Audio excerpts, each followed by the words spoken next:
Ladies and gentlemen, welcome to the Reel Riff podcast. My name is Bill Markey, and I am all alone again. My co-host, my little brother, one of my good friends, Tom, Mr. Angelo, he is in Italy at the time of this recording, and we got to talk about Spider-Man Brand New Day.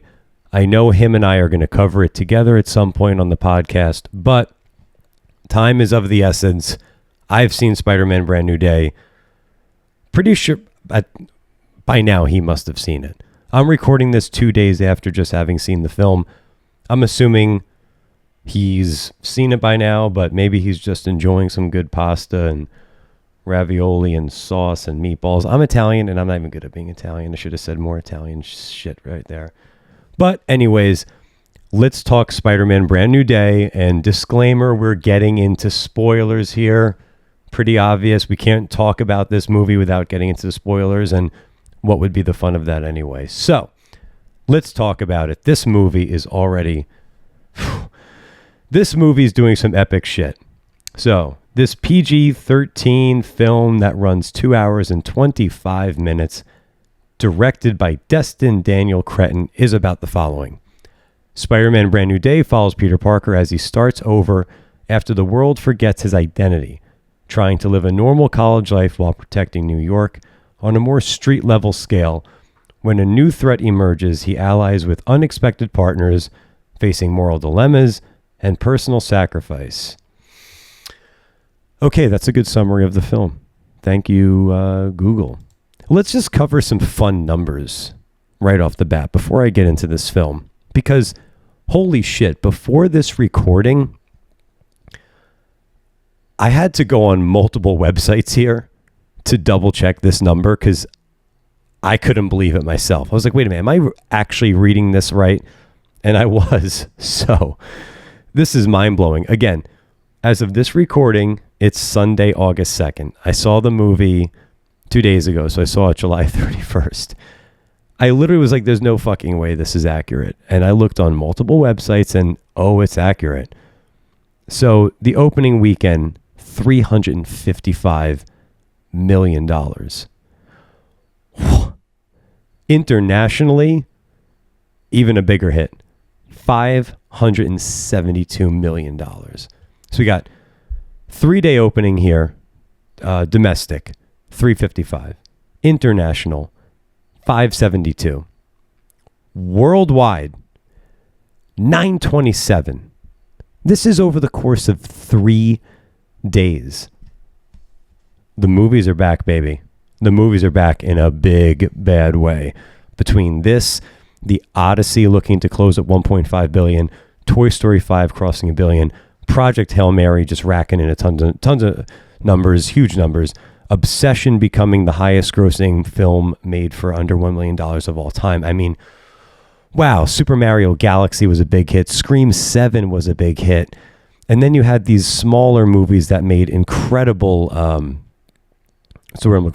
profit that were filmed for cheaper, like Undertone and what's that movie called? Something like that.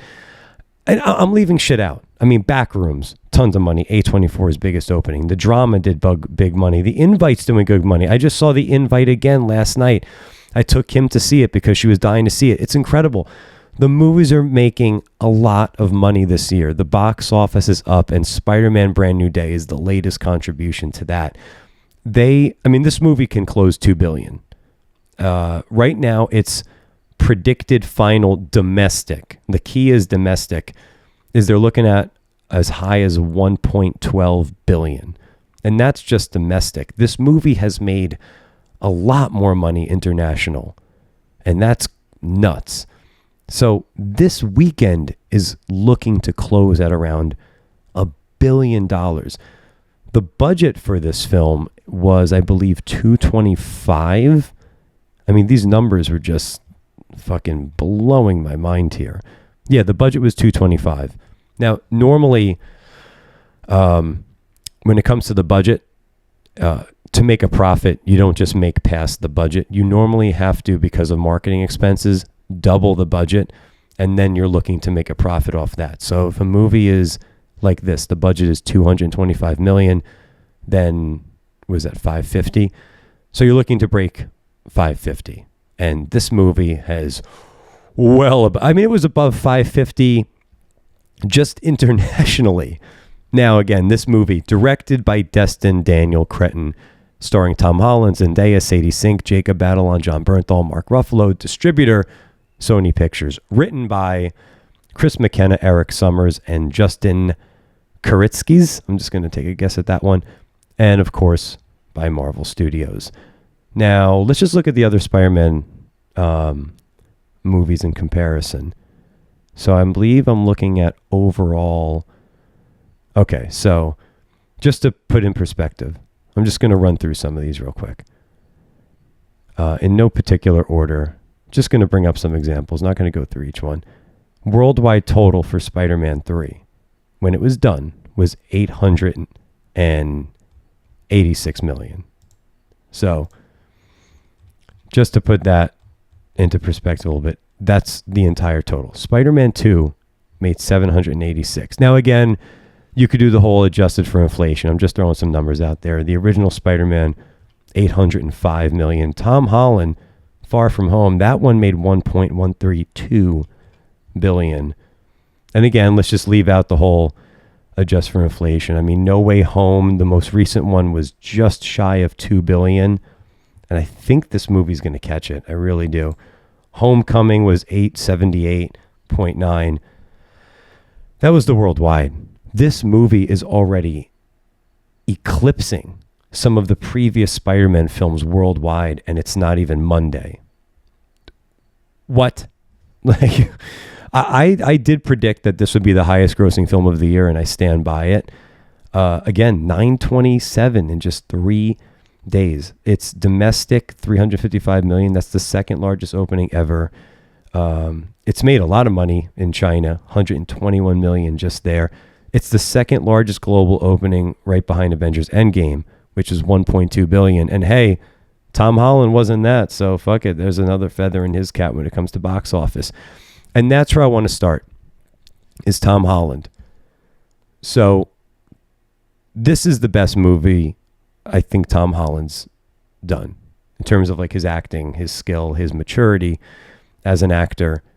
You can tell he's in a state where he wants to level up. The Odyssey, you could see like, okay, this is like, he's trying to make some moves here. He's working on a Fred Astaire movie right now. So I know Holland has a background in dancing, so he's going to be putting that to use as Fred Astaire. So, I mean, he's looking to not just level up, but he said in a recent interview with Josh Horowitz on Happy, Sad, Confused, that there is a plan in place, and he's really excited about, to pass the baton on to eventually Miles Morales. I mean, we know we're getting there, so that wasn't a spoiler, but there's an exit strategy. He didn't say how many more movies or overall appearances between Spider-Man films and Avengers films or whatever else that, there would be left, but the exit strategy is already there.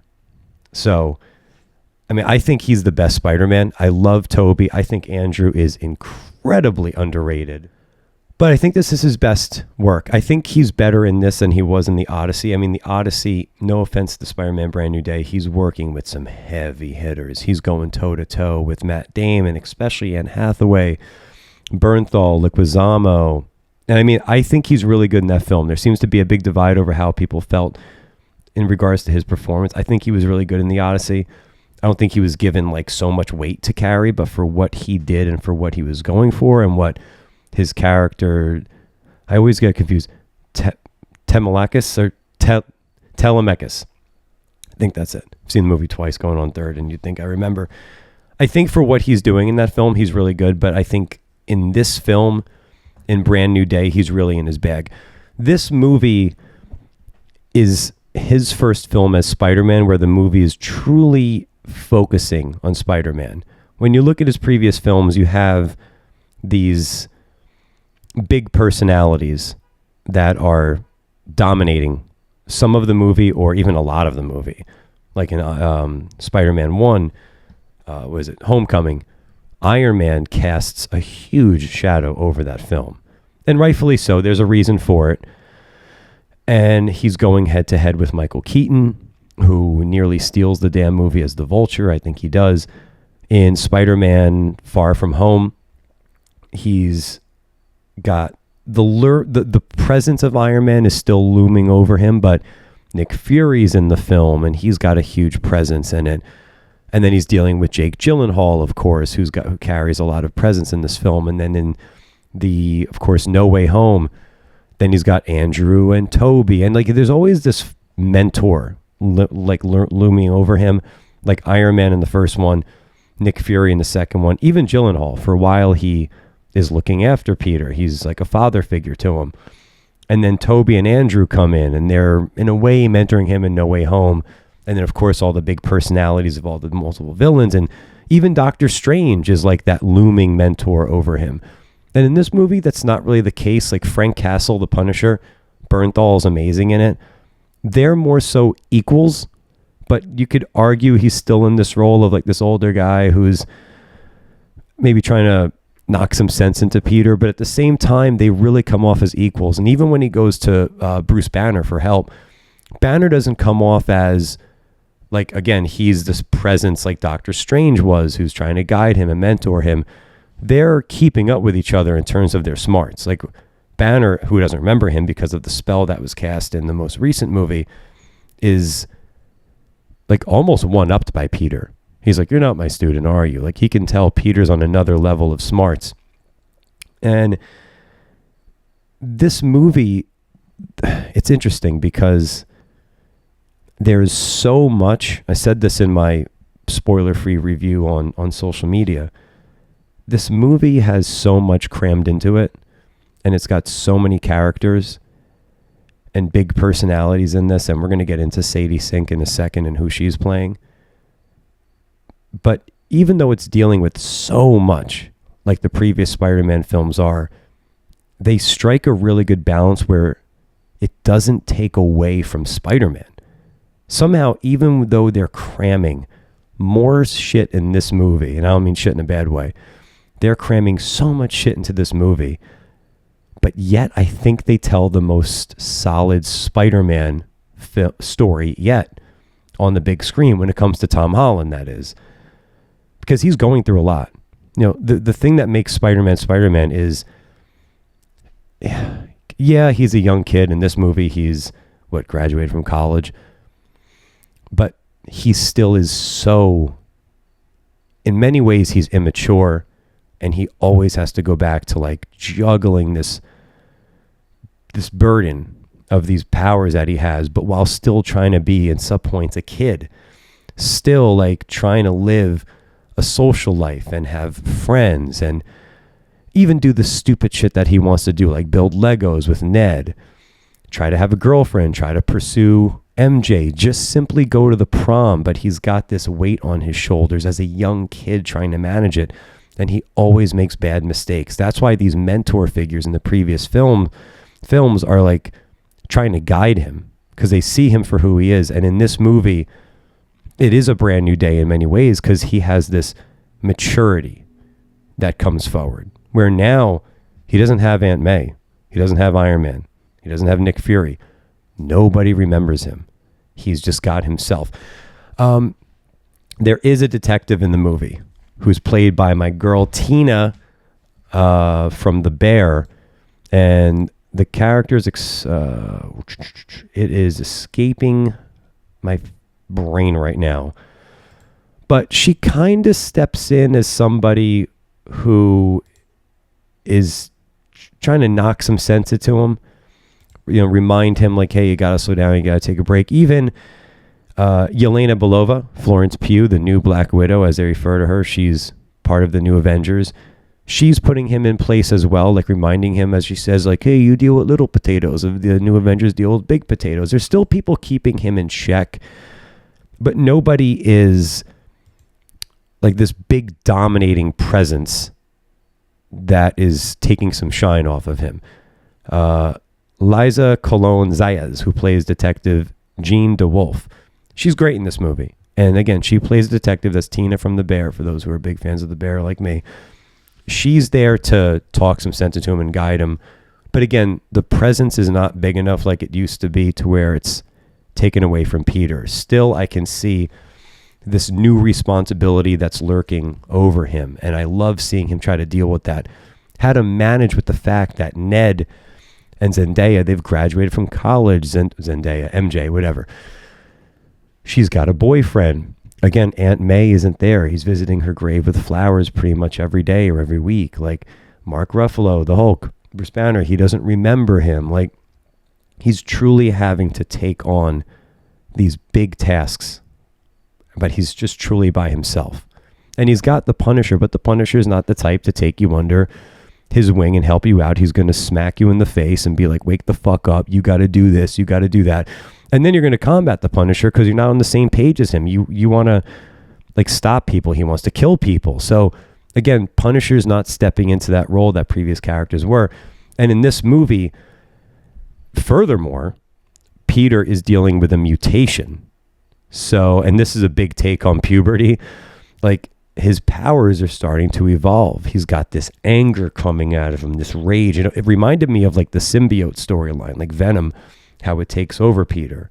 For a second, I was like, wait a minute.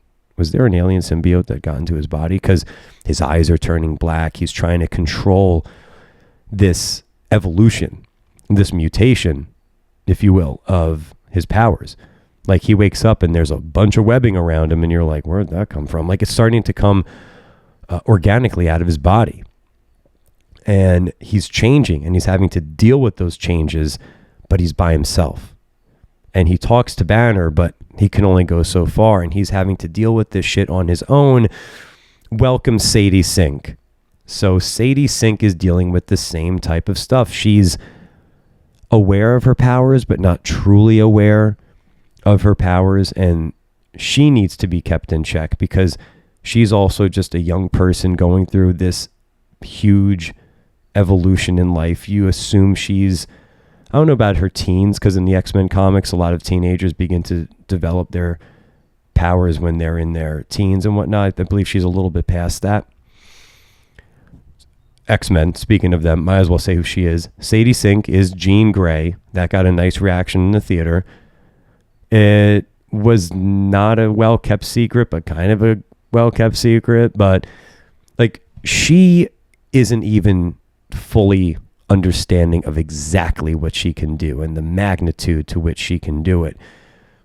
And she's fueled by her trauma and this emotion and what this group damage control, how they killed her sister and pretty much used her as a lab rat because of her powers. And her sister was the one who taught her how to use her powers. So she's a young person who's alone and dealing with these things that are going on in her body, these evolving powers that are super strong. Because if you know anything about Jean Grey, she's one of the strongest comic book characters ever. So she's not, even though she thinks she's in control, she's not really in control of how much she's doing. She doesn't know the full scope of her powers yet, because Spider-Man even catches her. He catches on to how her powers work, and he's able to one-up her at one point and beat her to the punch. But she's dealing with a very similar thing. She's dealing with trauma of losing somebody just like Peter has. And the way that he's able to connect to her shows an evolution in him, in his maturity. The same way that Iron Man connects with him. The same way that, in a way, Nick Fury connects with him. Andrew and Toby connect with him. Doctor Strange connects with him.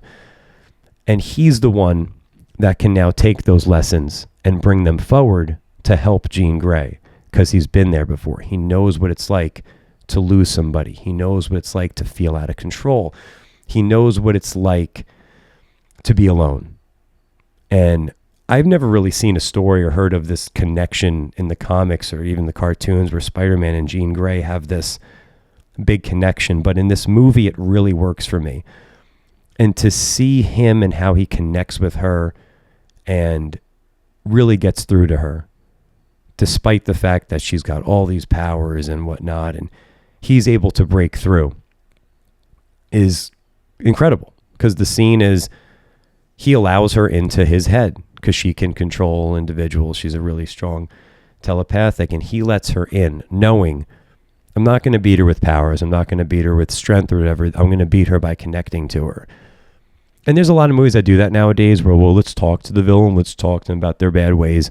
This movie does it really well. I think Thunderbolts did it well with the character Bob, who turns into Sentry, but I think this movie did it really well.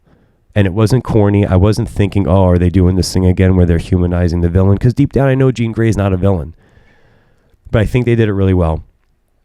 I think also as well, what we're seeing from Jean Grey, maybe a little bit from Peter, but mainly from Jean, is when she feels so isolated and she's dealing with the burden of these powers and her trauma and what she sees that this group Damage Control did to her sister and what they want to do to her. This is laying the seeds. This is planting the seeds for ultimately the huge battle between, physically and more so mentally, between Charles Xavier and Eric Lenshaw. So Professor X and Magneto from the X-Men.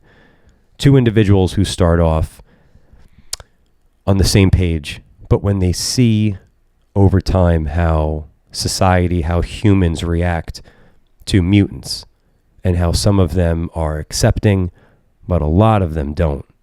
They think mutants should be in their own separate society, colony, whatever, or they feel that some people take it to an extreme and feel like they shouldn't be able to coexist in society, and some want to hunt them.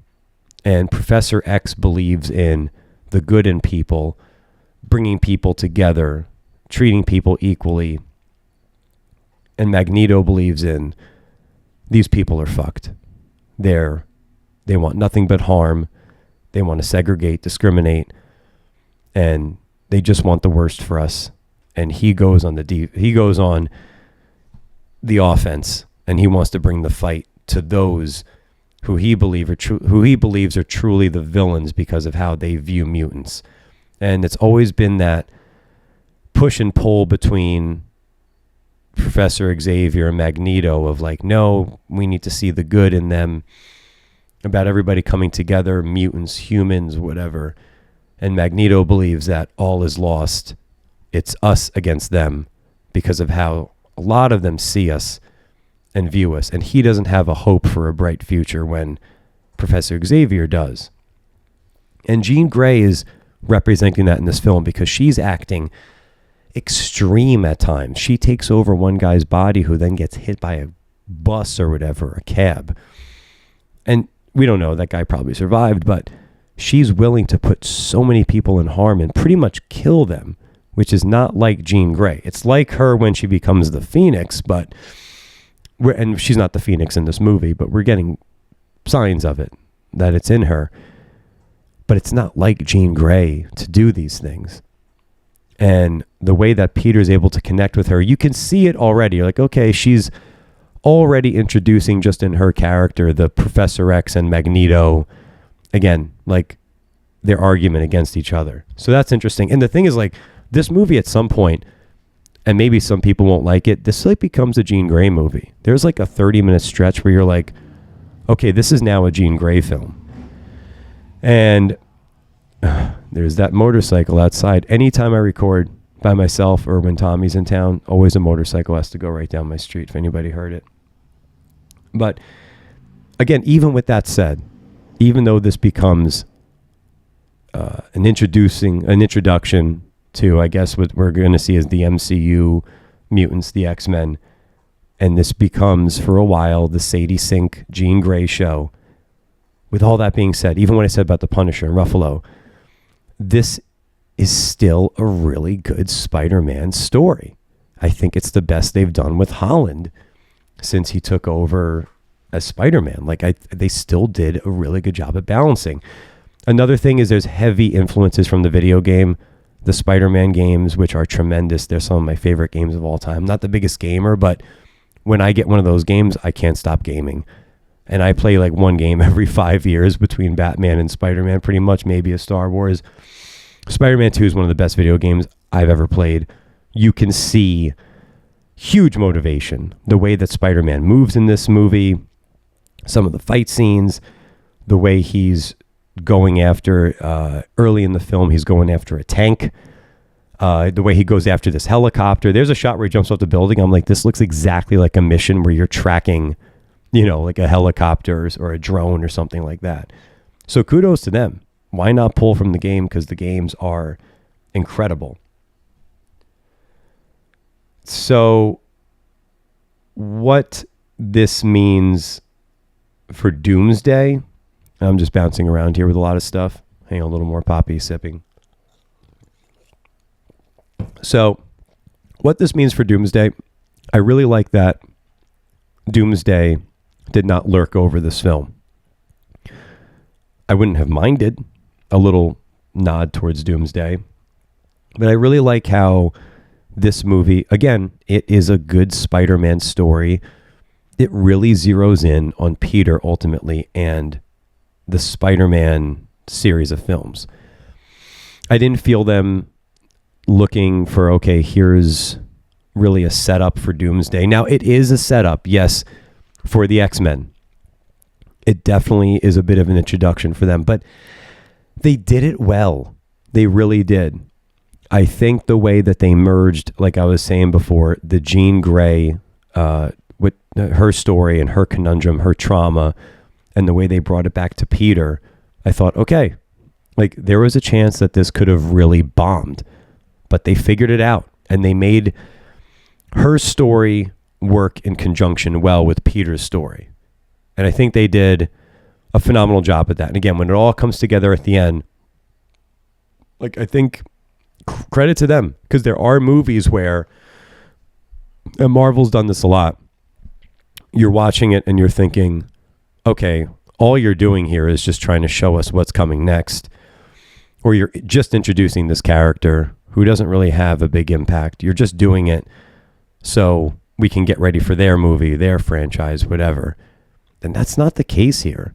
Like they introduced Jean Grey. This is a slow introduction into the X-Men.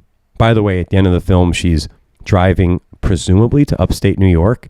And if you know about X-Men, like I believe she was the first student, if I remember correctly, of Professor Xavier Magneto.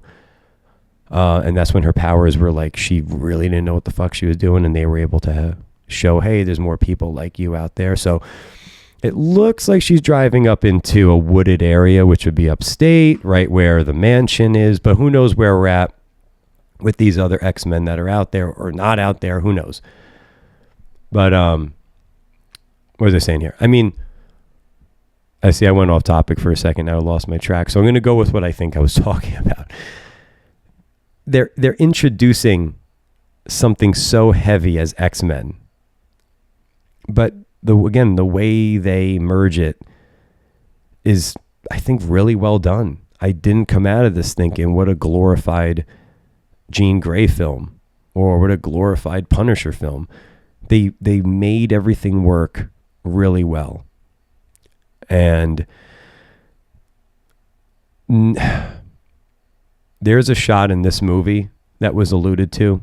Kevin Feige even said at Comic-Con, I believe it was, he didn't think he'd be able to ever see the screen with the Punisher and the Hulk on there. And I heard there's one sequence that just going to like blow your doors off. And when all three of them were on screen, I'm like, it's coming. And then it happened. I was like, whoa, that's where I think I slapped my seat. Like, holy fucking shit, give me more of that. And to lead into Bernthal for a second, I mean, I'm on team Bernthal was born to play the Punisher. And a lot of people were concerned. Like, okay, is this going to be a neutered Punisher? This is a guy who fucking curses. He's a guy who, when he sees a bad guy, he wants to blow their fucking head off with a sawed-off shotgun. He wants to take a machete and chop a head off. There's a sequence in the Punisher Netflix show where he just beats a guy's face in with dumbbells. The jail sequence in Daredevil season 2. Holy shit. Unbelievably bloody. But in this movie, and Bernthal's even said he'd never want to play like a toned down version of Frank Castle. And this is coming off of what's it called? One Last Kill, the one shot on Disney Plus, where it's incredibly violent. But in this movie, I didn't feel like I was watching a neutered Frank Castle. He was still Frank. He was still doing that classic Punisher delivery of the lines. He went to go say fuck, but Punisher webbed his mouth shut. And he's still all about the weapons. He's not suddenly going hand-to-hand combat or using, like bullshit-looking knives. He's got guns.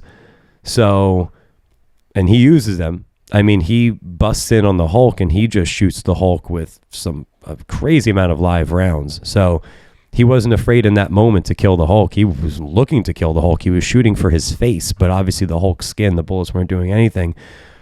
But I still think they did a good job. They showed that the Punisher still had the intent and the motivation to murder, to be violent, to curse, but he just didn't get those opportunities to, and I think they found clever ways to cover it up. And there's a different way they go about the Punisher in this movie where Spider-Man, and it's not corny, and I don't think it was a way to try to, this is how we're going to calm down the Punisher. I think it was clever. The way that they got a different version of Punisher through the storytelling was how Spider-Man was able to connect with him. I mean, if you've seen the movie, you know what I mean. But the way that it's almost like, I don't know if Punisher's taking some pity on Spider-Man because he sees he's clearly a kid, or some empathy on him, whatever it is. Maybe that's exactly what it is. But it's like Spider-Man's able to get through to him a little bit. And in a way, I don't know if Frank is in debt to the Punisher, because in a funny couple moments, they reference when the incident of Staten Island, where Peter saved his ass or something like that. And Punisher's like, oh, we're going up. We're talking about this again. It's a funny little moment. But I thought, just to cover that, because a lot of people had that concern going in, will this be a neutered Punisher? And no, I don't think it was. I think they did a clever way at giving us Frank Castle, but a different version of Frank Castle, and one that fit this tone, but without going against the character. I think Ruffalo, for the scenes he was in as Bruce Banner, was awesome. I liked the back and forth meeting of the minds between him and Peter, and which I don't think we ever got that. Like, just like the genius of Dr. Banner and Peter Parker going back and forth. So I thought that was cool to see. And we haven't seen the Hulk rage out in a while, have we? What was it, in Endgame? 2018? No, Infinity War? I don't even remember. It might have been Infinity War, which is 2018, because Endgame was 2019, where in the beginning, like, he gets the shit kicked out of him by Thanos. Then after that, he's able to do the whole thing where he's like Professor Hulk.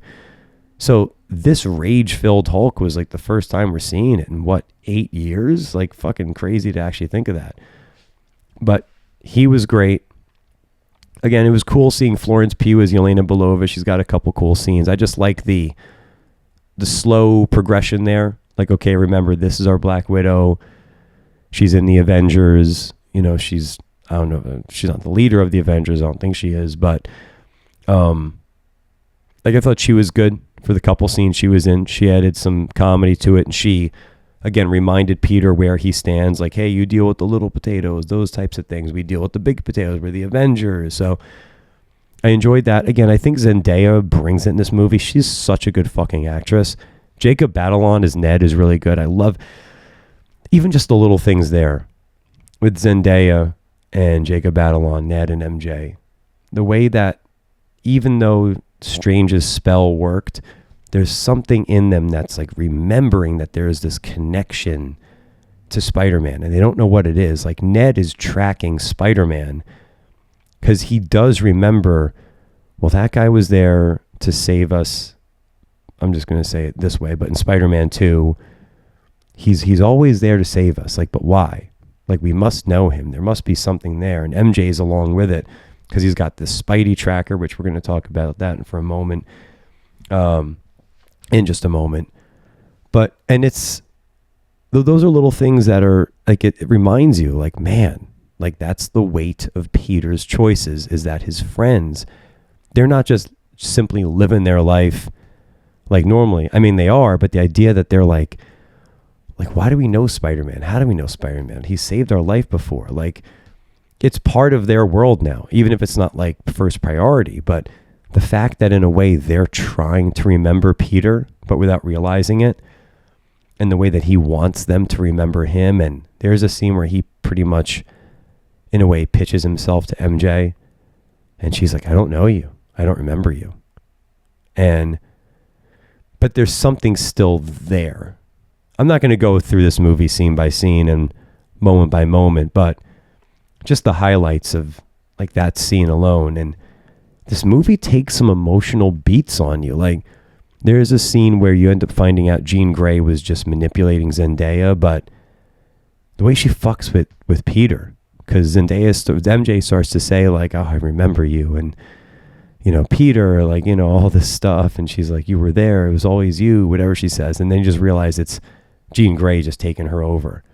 And it just gut punches you. Like, this movie brings some really good emotion. Even just the little moments where he's delivering flowers to Aunt May, to her grave.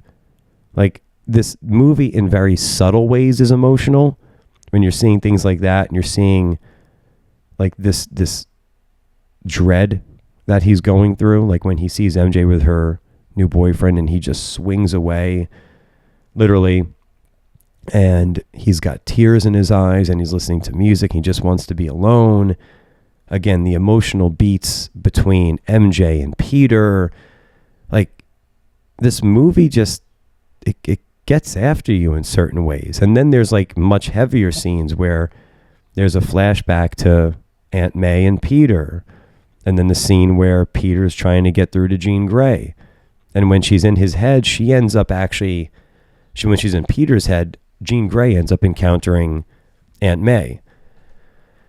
And just the scene between Marissa Tomei and Sadie Sink was really strong. There were scenes in this movie where I got choked up. I didn't like fully cry, but my eyes were swelling. Like, fuck, this movie's working on me. And Spider-Man movies have done that to me before, but this movie like had these moments where I was like, oh, no, I'm not crying. A few minutes later, I was like, no, I'm not crying. So credit to this movie, and a credit to Tom Holland. The guy's a solid actor, and I'm curious to see this Fred Astaire movie, and I'm curious to see what's next. Again, I liked him in The Odyssey. Ned has created this app that is tracking Spider-Man. He's obsessed with trying to find Spider-Man, not in a weird way, because again, he knows something in him is connected or has a relationship or a past or something with Spider-Man. And he's trying to figure out why, and he's trying to figure out more. So he has this Spidey tracker. I forgot exactly how it tracks Spider-Man, but whatever.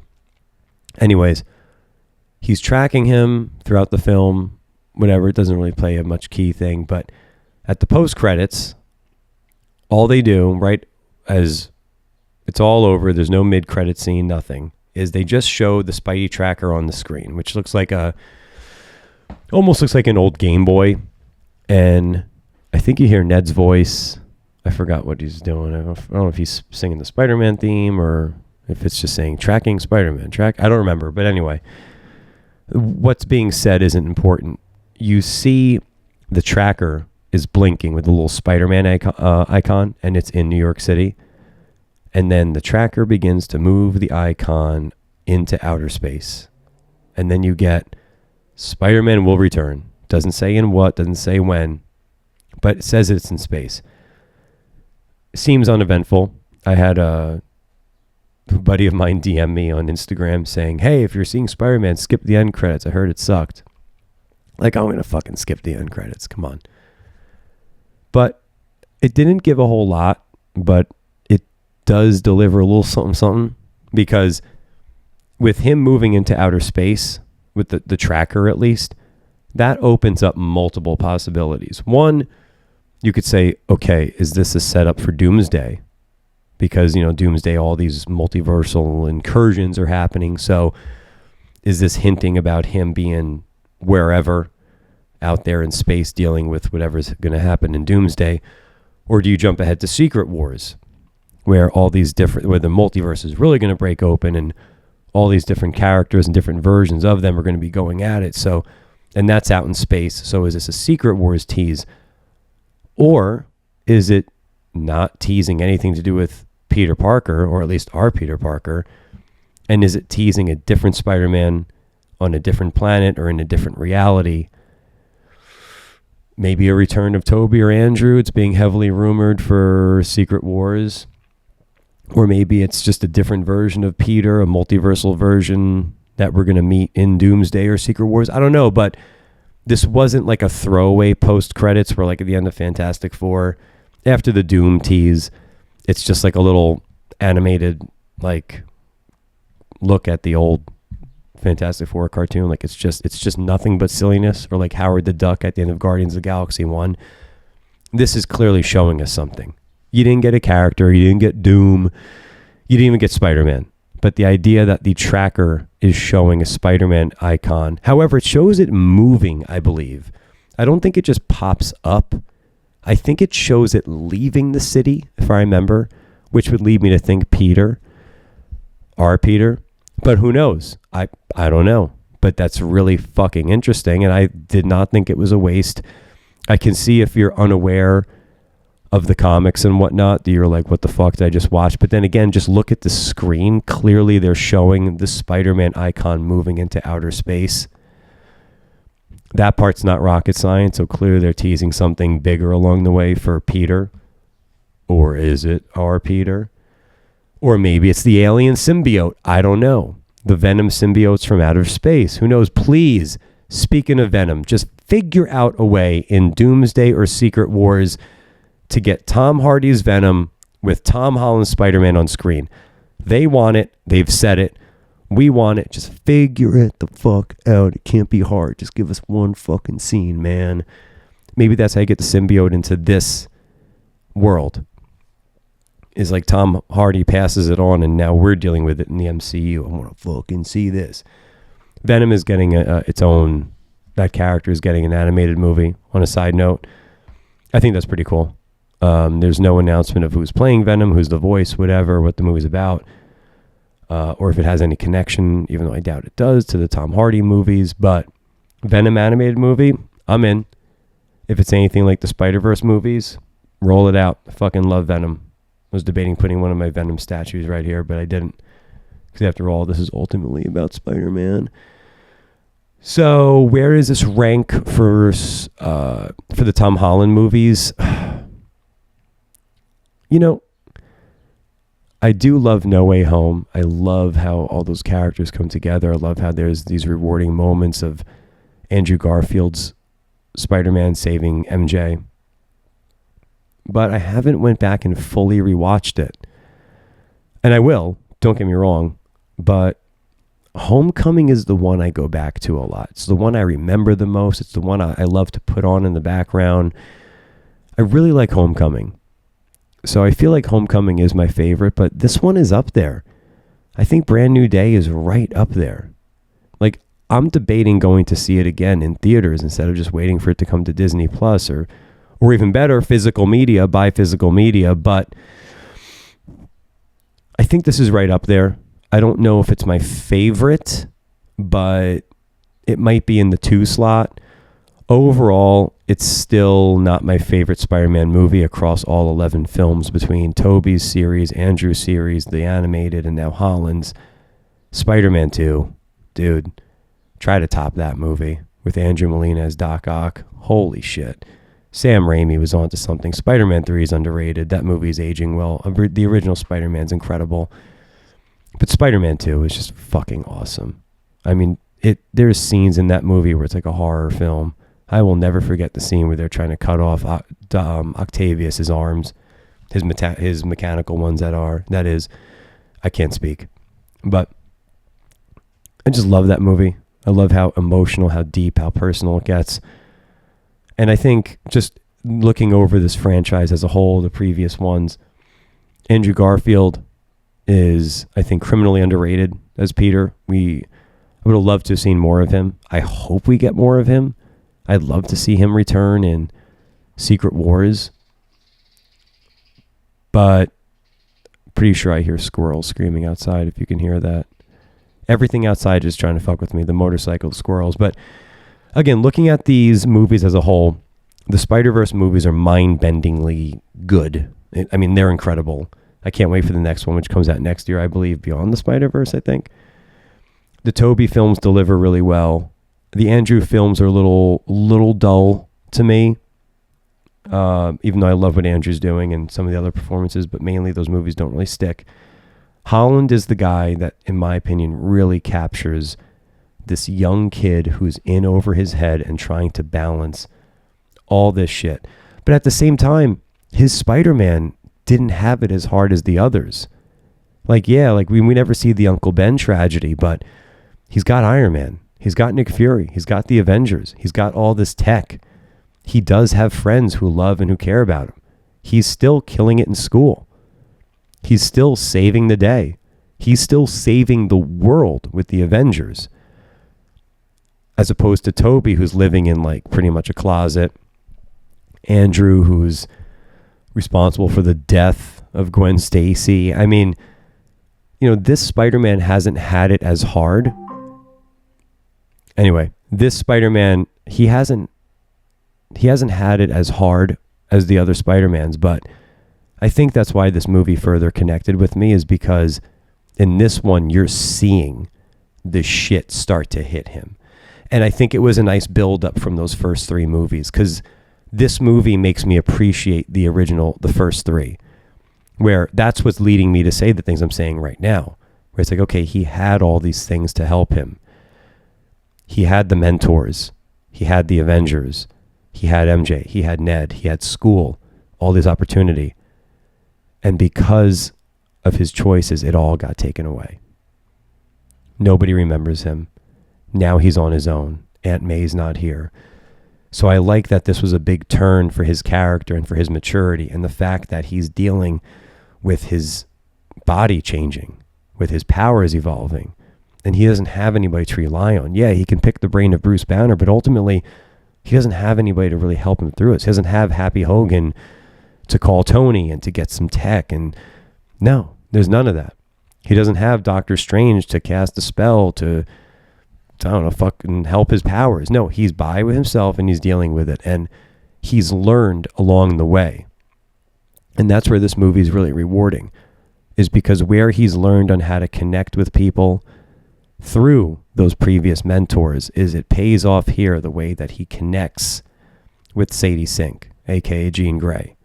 So I feel like we have a film where Spider-Man has learned his lessons from his previous films, from his previous fuck-ups, and he's taking accountability for them.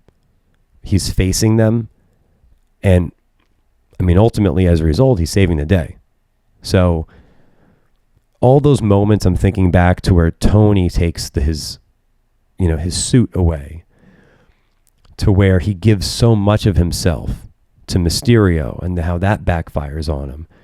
And then how he has to have this spell casted to have everybody forget him. He's also learned up to this point, through those experiences, pretty much how to deal with that now. If this Peter Parker had to deal with these issues in the first Spider-Man or the second Spider-Man, he wouldn't fare very well. But this one, through his experiences in these films and even in the Avengers movies, he's learned. And I think this movie pays off his experiences from previous films really well, including the way that Uncle May had such a big role in his life, because that's another way in which he knows how to connect, how to talk to others. Again, going back to the Jean Grey scene, even the Punisher, he knows how to get the Punisher to lower his guards a little bit. And that's one of these powers of Spider-Man, is the way that this young kid with this innocence, but with all this power and all this responsibility, the way that he can almost disarm others, like the way that Captain America, takes some empathy on him during the fight in Civil War, the way that Punisher backs off him a little bit, the way that he's able to get through to Jean Grey, like that's a power of him The way that he's able to even connect with the villains in No Way Home and whatnot. Like, this is a Spider-Man who's really, he's good at that, and he's learning. He's learned and he's evolved, and he can deal with these evolutions well in this movie. So it's not just a good Spider-Man story, it's a good Peter Parker story. And truthfully, it is a brand new day. It's a very well-titled film. It's a brand new day for Spider-Man. It's a brand new day for Peter. And it's a brand new day for Tom Holland. Coming off the Odyssey 2 weeks ago, coming into this film, going into this Fred Astaire movie, I'm excited to see where Holland is going. It's cool when what's happening in real life is mirroring what's happening on screen. And that's even with his relationship with Zendaya. I love watching them on screen. They are so fucking good together. So I love seeing that real world chemistry come in on the big screen. I think that's fucking awesome. They're adorable. Tom Holland's adorable. Like, come on, I'm a guy and I'm like, this dude is just, I just want to hang out with him. I want to give him a hug. But anyway, what did you think of Spider-Man Brand New Day? What did you think of Tom Holland's performance, of Zendaya? What did you think of Jean Grey and where the MCU is going to go after this? Are you excited for the X-Men? I am. I've got, my hair is standing up. As I just said, are you excited for the X-Men? I got full body chills right now. Are you excited to see more of the Punisher? I fucking know I am. I love Frank Castle. Give us a Punisher movie. There's been rumors about that happening. Fuck, man. John Bernthal, Tom Holland, they're becoming a tag team, huh? I wonder if he lets them take naps. But anyways, did you like Brand New Day? Oh, one other thing. Holy shit. I have to point this out. Score was great, by the way. But the video game, again, there's some sequences in this film that really remind me of the game. One other thing. There's views from, we get some different shots of POV from Spider-Man that are so fucking cool. In the trailer, you see one of them where he's diving off a building and you see his eyeball, like from inside the suit, like in his suit flapping a little bit. That reminds me of the scene where Andrew Garfield is jumping in the beginning of Spider-Man 2 and you see his suit breezing in the wind. I love that shot and that effect. But I love how we can see his view from inside his suit. That's kind of new. And there's a great sequence where he is swinging throughout buildings and you see his view of what it looks like with him holding onto his webbing as he's looking up and swinging and he's seeing the sky. That's awesome. And the sound design is really cool when you hear like the scrunching of the webbing and whatnot and him swinging and the wind in his face. That's fucking awesome. Major credit to them for that. Like, I think there's some really cool effects in this movie. There's these awesome nighttime shots and rainy shots. It's awesome. I really like Brand New Day. In fact, the more I'm talking about it on this podcast, I'm liking it even more. So go see Brand New Day. Check it out. Again, please like, subscribe, share. We're on YouTube. We're on Spotify. We're on Apple. We are wherever you get your podcasts, wherever you can view your podcast. Please check us out. We are both on Letterboxd, Tommy and I. If you don't know what Letterboxd is, check it out.